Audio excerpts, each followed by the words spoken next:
Moses नुरशीद साहिबा हैं जो कि state commission on status recognition की चेयरपर्सन हैं, हमारे साथी हैं, हमारे दोस्त हैं।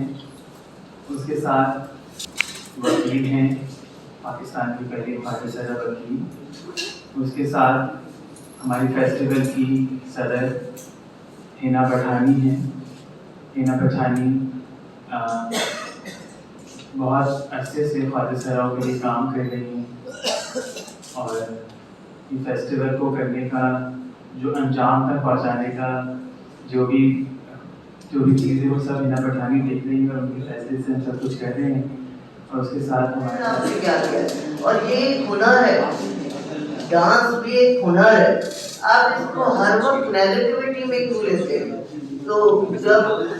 तो फिर हम इन लोगों को बुरा कह रहे होते हैं जो अपने समाज के लिए कर रहे होते हैं, क्योंकि उनके पास कोई हुनर नहीं होता। तो Sindh commission on the status of women इनके साथ खड़ा है, इनको इज्जत देते हैं। हम समझते हैं कि ये हमारे बराबर के शहरी हैं, तमाम राइट्स है, कानून के, लेयर के। अब ये अस्पताल जाते हैं तो डॉक्टर नहीं है, इनके लिए अलग वार्ड नहीं बने हुए, स्कूल कॉलेज